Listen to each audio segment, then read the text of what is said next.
teaching those to kids are very important. I wish I'd known about that when I was 17. When I was 17, my grandma told me you have to start investing. So grandma took me, I think I had $1,000 in savings. I was working at a diner flipping burgers all summer. And I had $1,000 and I said, well, I want to start investing, Grandma. And Grandma said, well, let's go to the bank and put it in the bank.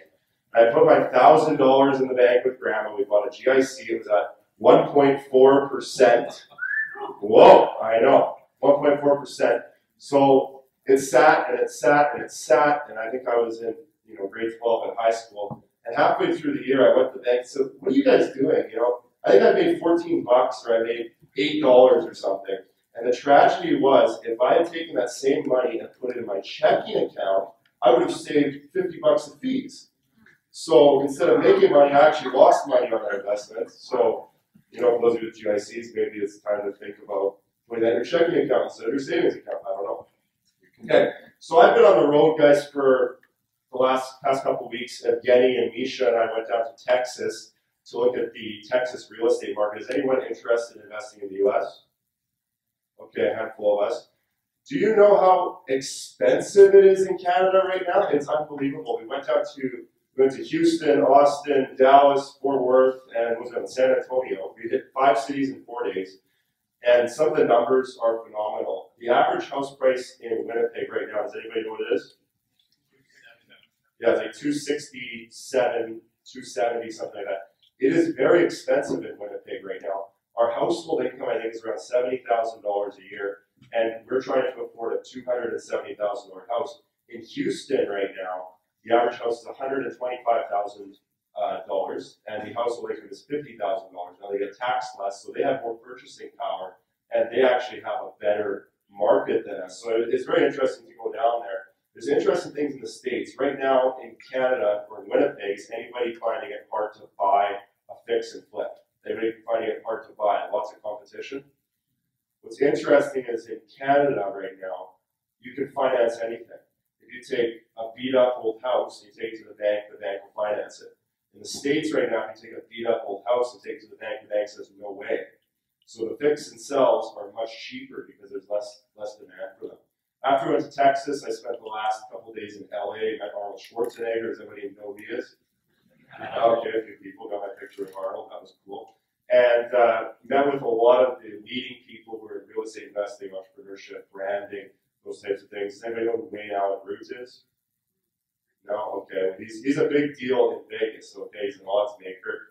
And a whole bunch of other celebrities. One of my favorite people, his name's Phil Grove, and he runs a very large real estate club in Texas. He runs the biggest one. And he actually came up with a presentation I'm going to share with you guys today. It's the 5-step evolution to real estate investing. And Canadians and Americans look at real estate investing in 2 different ways. Canadians, we're very apologetic about our real estate investing. We go to the bank and we get all of our money and we buy 1 or 2 houses, and then we get stuck because we're stuck with the Canadian TDS ratios with conservative Canadian banks that don't let us buy anymore. So Canadians treat real estate investing differently than the Americans. The Americans have a different lending system, and they treat business totally different. An investor in the States will do 30 to 50 deals a year.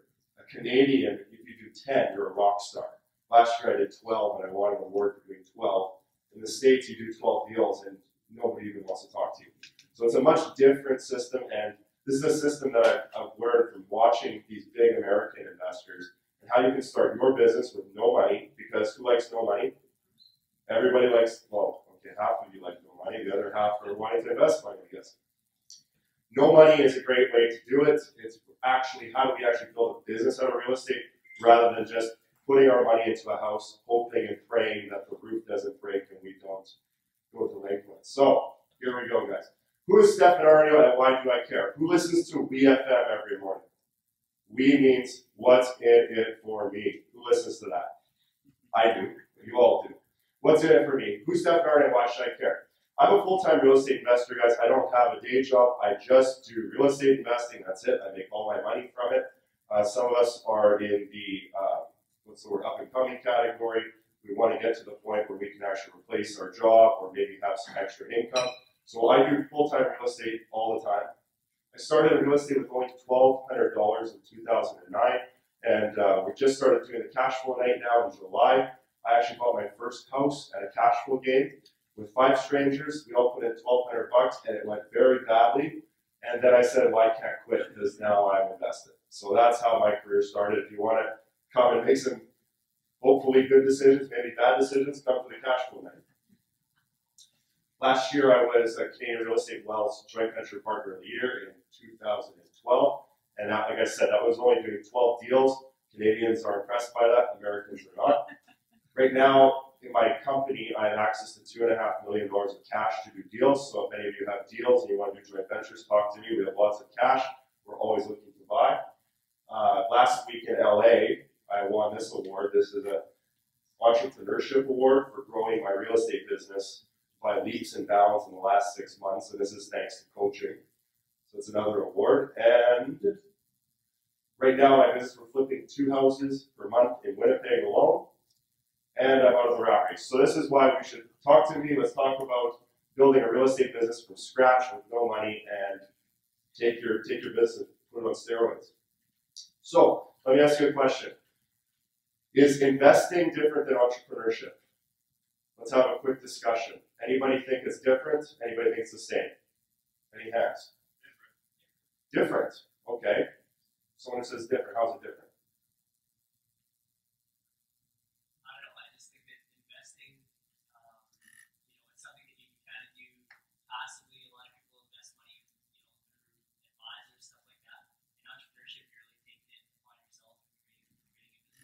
Absolutely. So investing, what we all say here is investing is something you do passively, entrepreneurship is something you do actively. When we're in this room and we come out to a real estate club like this and we're networking, are we looking to become active or passive investors? Whispers. So some people want to be active and some people want to be passive. Now, in my opinion, if you are an active investor, I'm an active investor, if you're actively managing your own money, you're an entrepreneur. So as soon as you get into that space, that entrepreneurship space, we have to start learning what entrepreneurs need to know. Now, who knows this statistic? Entrepreneurs have a high failure rate. 9 out of 10 entrepreneurs fail in the first 5 years. Who knows this? Okay. Now, the second 5 years, what's the failure rate? 9 out of 10 again. So if you take 90% fail in the first 5, 90% fail in the second 5, how many are left after 10 years? Not very much. We have 1% remain after 10 years in the business. And I like Miguel's statistics. What percentage of people are wealthy by retirement? It was 1%. What percentage is left in entrepreneurship after 10 years? 1%. I can guarantee you that the wealthy people are this 1% that are still around after 10 years. So, the real estate failure rate. Who here gets calls when they do advertising to get deals and they buy houses that are in trouble and they're distressed? Does anybody do that? Those types of deals, what's happening when you get that phone call is there's an entrepreneur who's failing on the other end and you're coming in to help him get out of his problem and make a profit. Real estate is very interesting because it's one of the categories. I was doing some research today online. It actually has the lowest failure rate out of any business. Real estate, finance, and insurance entrepreneurs, after 4 years, 58% of them are still in business. Who likes that statistic? So you guys are smart. You're in the least likely to fail group. Okay? So Phil Grove, who is one of the guys that I was learning from down in LA last week, said that 15% of real estate investors fail every year. And by fail, that means they come to one of these things. They get in and they get out the same year. This math says that only 10.5% are failing per year. So that's good. That's good. Phil is a little pessimistic. And why do entrepreneurs fail? Let's have a discussion. Why do people fail in business? Uneducated. What else? Distracted. Fear. There's one I'm looking for, and the word is experience. They're inexperienced. It's very interesting. You start looking at the statistics as to why entrepreneurs fail. 46% of entrepreneurs fail due to incompetence. We got emotional pricing. Who knows what emotional pricing is? Yeah.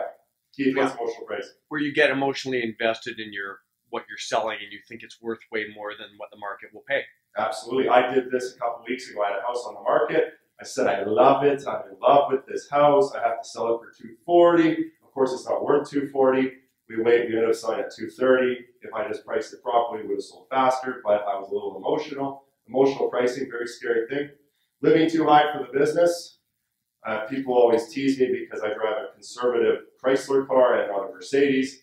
If I bought a Mercedes, I'd be living too high for the business, and I'd be 46% more likely to fail. Not payment of taxes, no knowledge of pricing, lack of planning, no knowledge of financing, experience in record keeping. These are all business things. These are all the skills you need to succeed. Now, 30%, so experience beats the first reason. The second reason is unbalanced experience. Now, what that means is we have experience in the wrong field. If you work in the shoe industry and then you decide you want to go in the real estate industry, would you say you have unbalanced experience?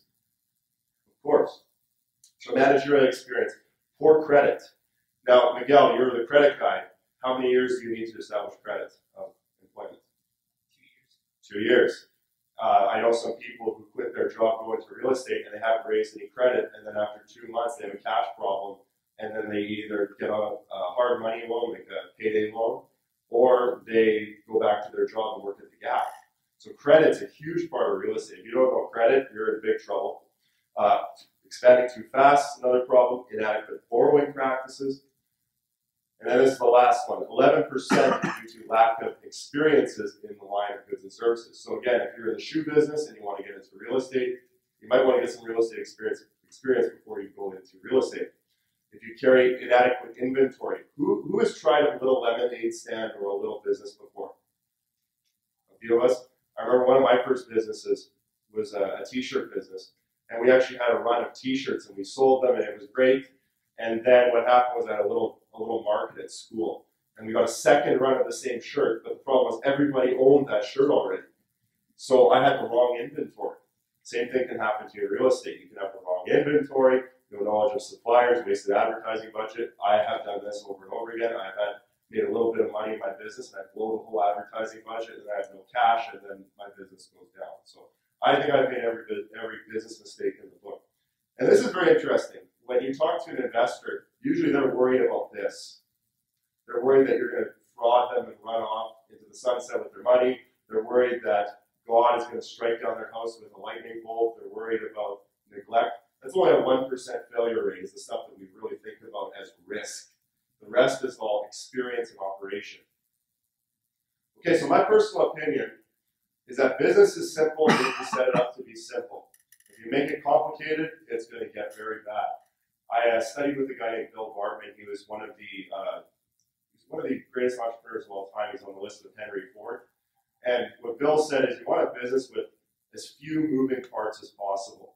Keep it simple. Don't have a lot of moving parts. As soon as things are moving around, does anybody know what the percentage of human failure is? If you give someone a task, like today at Spin, we are setting up our laptop, and do you know what the percentage of human failure is on anything you give to a person?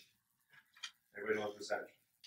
2%. Whenever you have a person handling something, there's a 2% chance of failure. So today we failed, we had the wrong cord, and you guys got some networking. So it didn't hurt you too bad, but there's a 2% chance of failure whenever you do something in business with a person. And now, this is what, I had a very smart entrepreneur friend of mine say this to me. There's only 2 business models in the world. And when you get into business or you get into real estate, any business, there's 2 fundamental business models, and you get to choose A or B. Now, the 2 business models are a distributor model or a production model. You pick one or the other, you get very good at it, and you ignore the other one. Keep it simple. So, distributor model.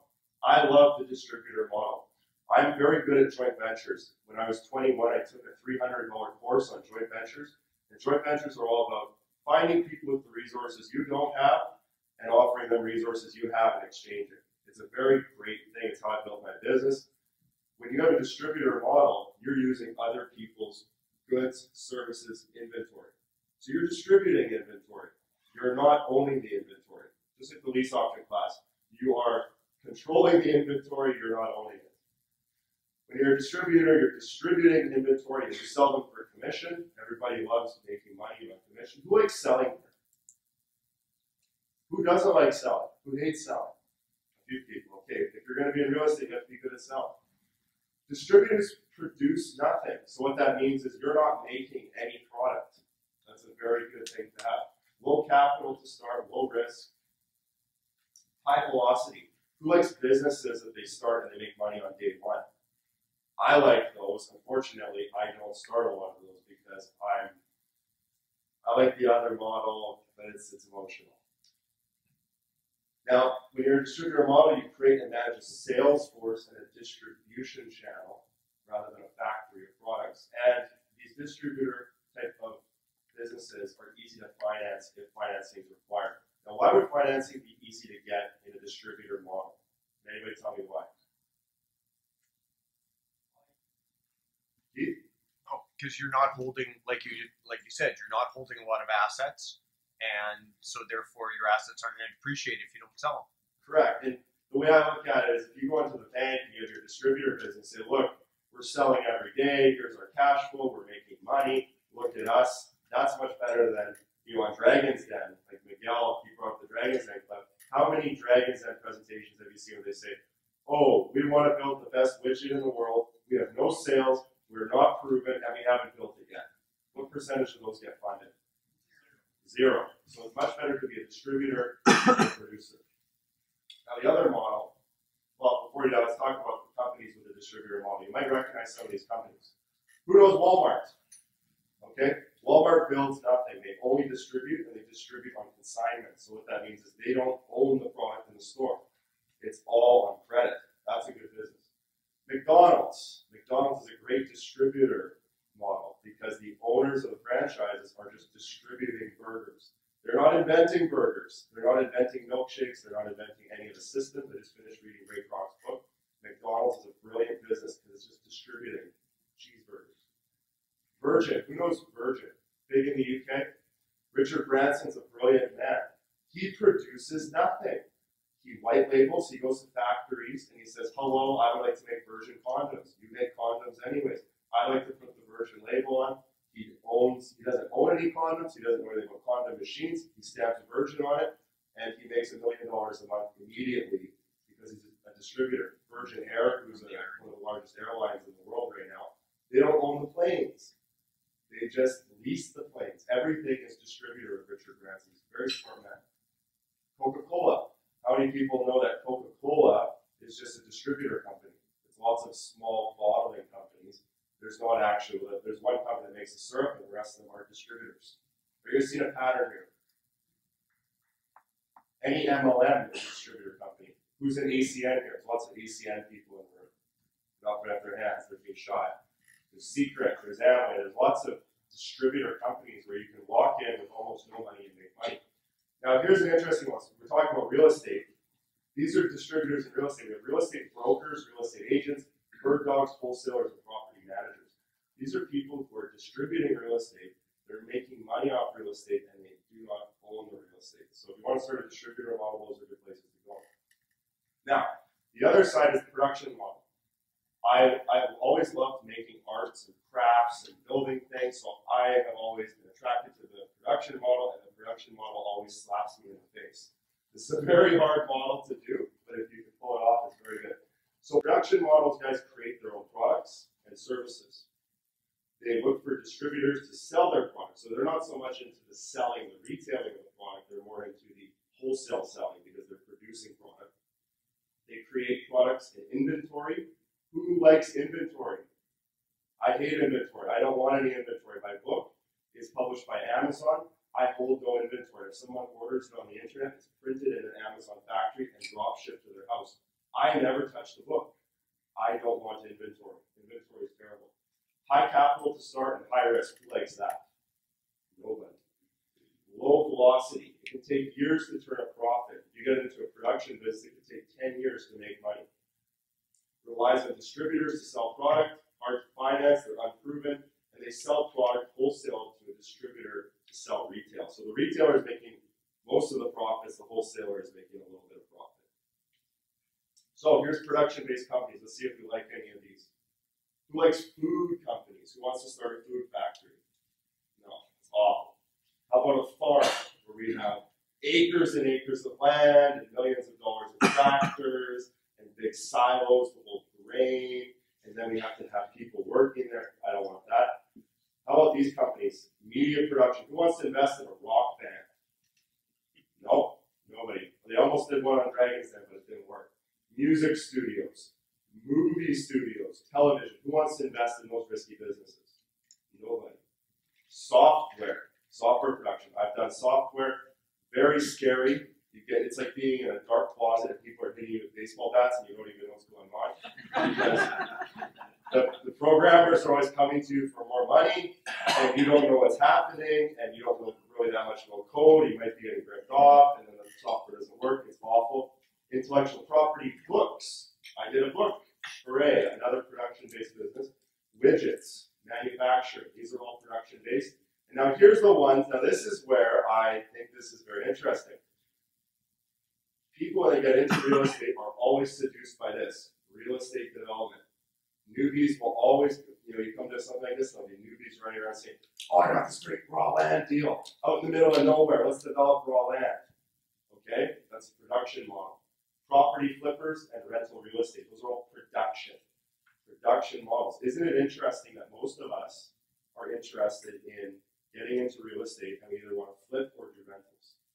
We pick the highest, most capital intensive, most risky strategy, and we ignore the distribution model. We just go for the glamorous production model.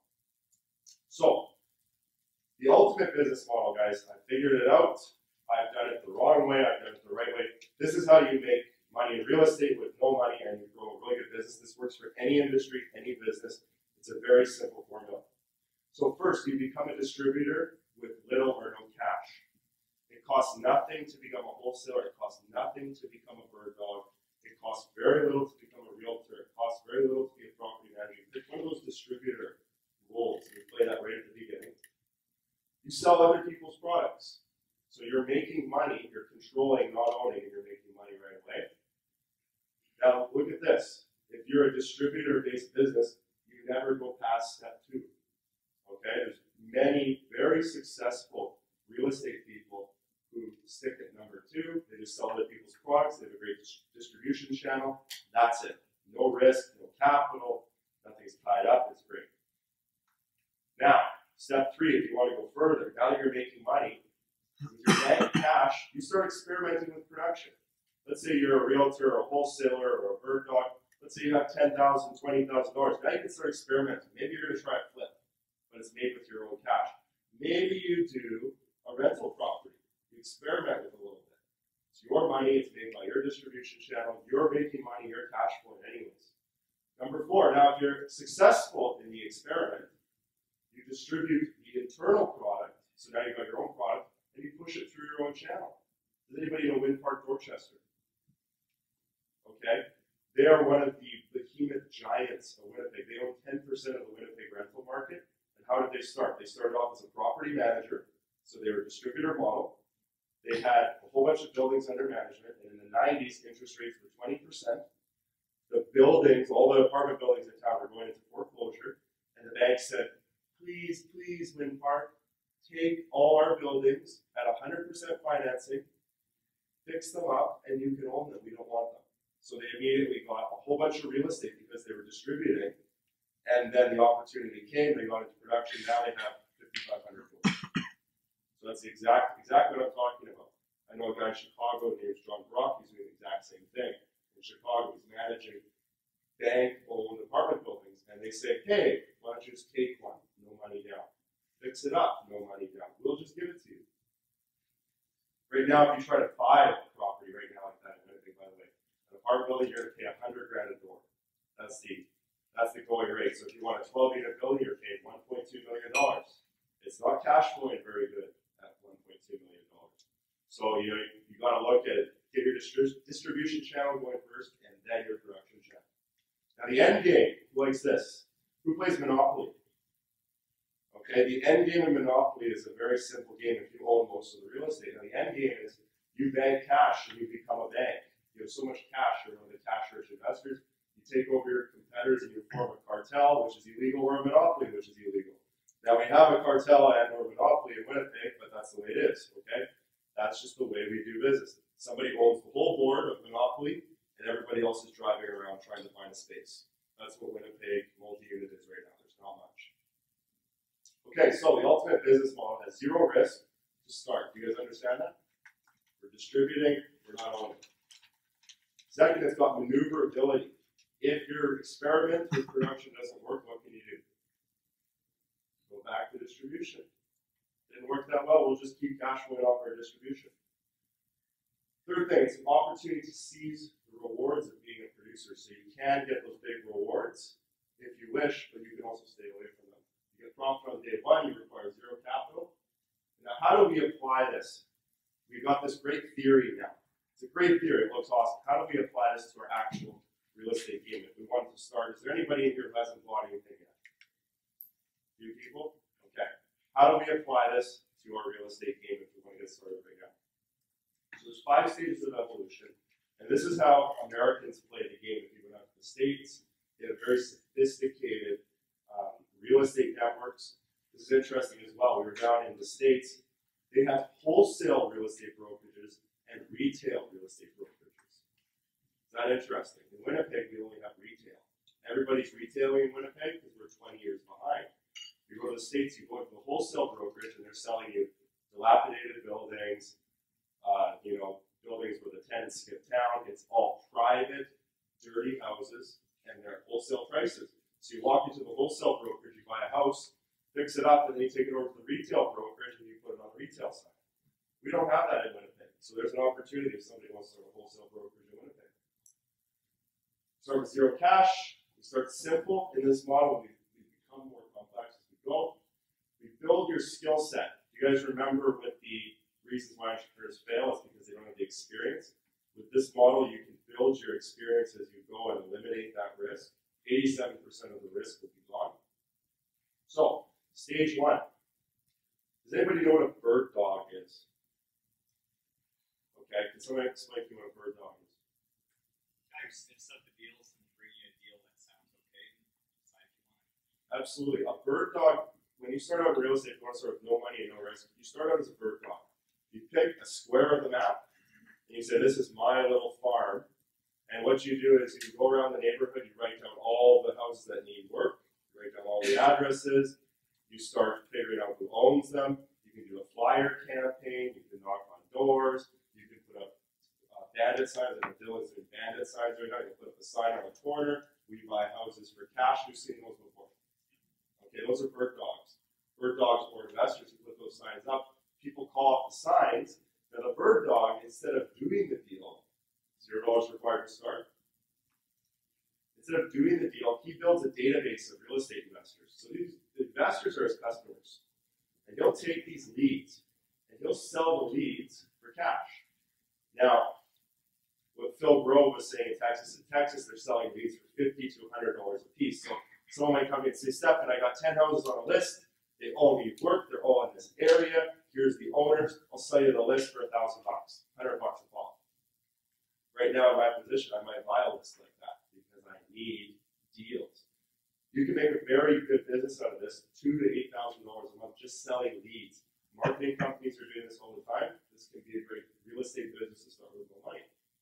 So in the States, people are making up to $100,000 a year just doing this. Just playing Craigslist, playing Kijiji, bandit signs. They're doing lists, they're doing flyers, and all they do is they just take the leads in and they sell them to somebody else. Very simple business, very low risk, very low experience. You don't need anything to do this. Now, the reason why this is a great business is leads are the lifeblood of any business. We all need leads. The investors make more money than you. Yes, they do. The investor's going to make $10,000 or $15,000 or $20,000, but he is going to keep buying leads from you all day long, and you have a stream. And the great thing is, you only need one skill to play this game, and that's lead generation. We don't need to know finance. We don't need to know construction. We don't need to know anything else, just lead generation. Very simple. So once you're a good lead broker, you graduate and you go into a wholesaler. So we go from being a marketer, just a strict marketer, into direct sales now. So we still do step 1. We still get the leads. We're still doing bandit signs. We're still knocking on doors. We're still doing flyers. We're doing all that. We got leads coming in.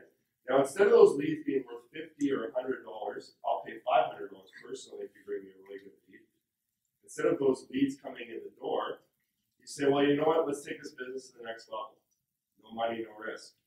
What we do now is we start contacting the owners instead of selling the lead directly. We're going to start contacting the owners and we're going to start negotiating. So what a wholesaler does, there's a bird dog as the first level. Second level is a wholesaler. What a wholesaler does is he gets in there and he negotiates a contract with the seller. So this happens all the time. Private deals, does anybody know that private deals are better than MLS deals? Now, why is a private deal worth more than an MLS deal? You're the only investor at the table. And the other thing is when you get two realtors involved, all the profit is sucked out of it. The realtors will sell it at market price or above market price. And if you're an investor coming in trying to make money off of the at market price, you're going to have a very hard time. So this whole space of wholesaling, a wholesaler will come in and they'll get a house. For example, I bought a house wholesale the other day. It was listed 2 years ago on MLS for $140, and we bought it for $107 the other day. And the reason it was bought for $107 is because the vendor was tired. He said, I don't want to deal with this. I don't want to clean it up. I don't want to put it on MLS. I don't want to bug my tenants. So immediately, we got quite a discount from $140, 2 years ago price, down to $107, and we're going to sell at $180.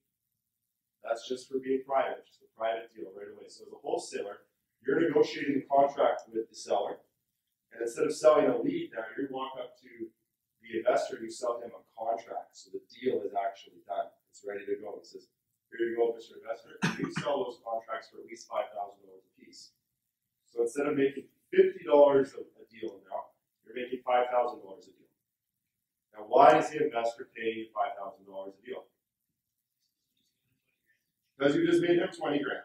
You know, I had a deal 2 years ago. I paid $5,000 for the lead, and we bought it at $225 and we sold it at $408 in 6 months. Would you pay $5,000 for that opportunity? And it was no money down to vendor finance. Yeah. $5,000 bucks. I pulled out my credit card. I put that $5,000 bucks on my credit card because it was so good. So you're at $5,000 per contract, and if you did so many contracts, you could make up to 120 grand a year as a wholesaler. Actually, Ekaterina does a lot of wholesaling. Is that right? She's a good wholesaler. So if you need deals, talk to her. Send me more deals. And investors love you. When you're selling them contracts for $5,000 a piece, and you're making them 20 grand a piece, who's in love? The investor loves you. He says, please, please, please. I would love to have some wholesalers. If there's some people who want to be wholesalers, I'll help you get to that point. I would love to have people bringing me deals. I need deals. Please bring me deals. So the investor's still making more money than you. And this is the great part. So the first time our skill is lead generation. What is it this time? We have a new skill. We need 2 skills. Lead generation and negotiating. That's it. 2-skill business. Not a lot of moving parts. We still have no capital in. We have no risk. And we could be making $100,000 a year just selling paper. That's a really nice business. Now, the third level. This is where most investors try to just jump in the pool. And this is why people get in the game, they get stuck. I'm getting some hand signals over here. Take your phone out of your pocket. Was it my phone? Yeah. I got a deal. Okay, yeah. There we go. Okay, so the third stage, Phil Grove, who I've kind of modified this presentation for, he calls it the deal doer stage. That's Texan for a guy who does deals, I guess. Deal doer. And when you get to stage 3, this is where most of us are trying to jump in the game. And this is why it's so hard and the learning curve is so steep. Because you have to learn how to find the leads, you have to learn how to negotiate the leads, you have to learn how to finance the leads, you have to learn about construction, you have to learn about a dozen disciplines at once, and then people crash and burn when they get here because it's such a tough learning curve. So the third stage is you're almost a construction company or a production company now. So we're still generating leads, we're still negotiating contracts. Stage 1 and 2, we've got them covered. We're making $100,000 just off those businesses. Now you do the deal yourself. You have money. You've made money by now. You can actually start doing the deals yourself and finance the deals. Now you're earning $15,000 at least per deal. We've got lead flow, we've got deal flow, we're wholesaling, we're making money, we're distributing. We don't even have to get into this business, but we can if we want to. Now this is great. This is where you start earning big money, 180 grand a year just for doing the fix and sells. And now you're building the full-fledged business. So can you guys see how most investors, when they jump in the pool, it gets very tough for them because they have to do the full-fledged business. They go from 0 to 60 right off the bat, and that's extremely hard. I mean, it's like not going to the gym and trying to bench press 200 pounds. I mean, you just can't do that off the bat. This is what most people are trying to do, especially here in Winnipeg and in Canada. So you're a full-on real estate investor. You have lots of money involved. You have lots of time involved, and you have lots of stress and lots of risk. So can you guys see how if you don't ease into this, it can just get overwhelming? Anybody? No? I'm just scaring you? Is this just scary? Oh, my mom's scared. Okay, so the new skills. You have to analyze deals now. Now there's your money on the line. Your money, investor money. You have to get good at analyzing deals. When you're a lead broker or a wholesaler, do you care if it's a good deal? Not really. It's just not going to sell. It's not your money. It doesn't matter. Now that it's your money, you care. You better be good at analyzing now. You also better be good at executing. I have a friend right now, he's on his 26th month of a flip. He still hasn't sold it. His execution is terrible. His carrying cost is over $30,000. I don't laugh, or I cry when I do that. Okay, so new skills, finance and analysis. People going from, it's like Miguel's presentation today, going from knowing nothing about finance, which most people know, and then trying to jump into the real estate boat and learning finance immediately, insane. It's an insane thing. So start at stage 1, which is bird dog, stage 2, wholesaler, stage 3, deal doer. Okay, now stage 4. This is even crazier. Now most of us, who likes buy and hold in here? Lots of people like buy and hold.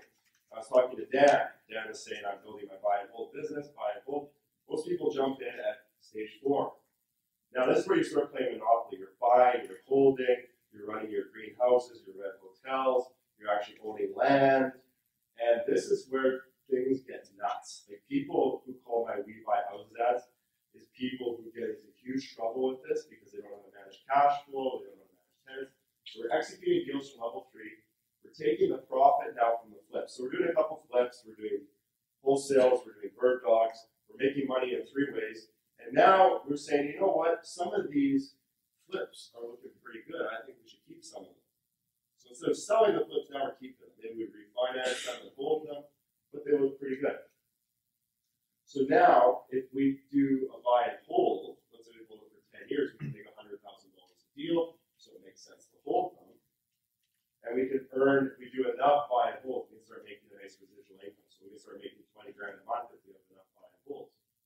We earn compound appreciation, and this is the key to building wealth. How do we measure wealth? Does anybody know? Time, exactly. We measure money in dollars, we measure wealth in time. My book there, Money People Deal, the fastest way to real estate wealth, is about time. It's all about time. So we're triple dipping now. How many profit centers are in real estate? Does anybody know how many ways we make money on buy and hold? Anybody?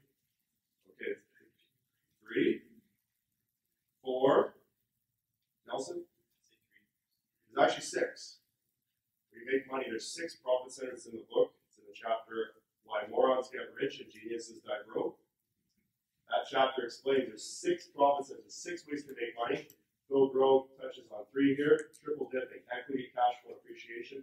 We also have depreciation, equity on day 1, and one more I just can't remember off the top of my head. I said depreciation. So that's it. So passive money, we have more time now with our family. We can start pulling off that crazy flipping business that we started. We can take down the stress a little bit because it's not so crazy, and we're keeping some of the deals from stage 3. Now, this is the key with buy and hold. Is every buy and hold good? No, there's some lemons and there's some dogs with fleas. You have to know which ones to get rid of, which ones to keep. And the other thing is, if you buy, like say, a B-class house in a middle-class neighborhood, has anybody watched the Winnipeg market over the last 4 years? Now, let me ask you this. Where has the most money been made in appreciation? Is it the top of the market in luxury, the middle of the market, or the slums? The slums, okay? So if you want to make money in this, you're not doing houses in River Heights, ladies and gentlemen.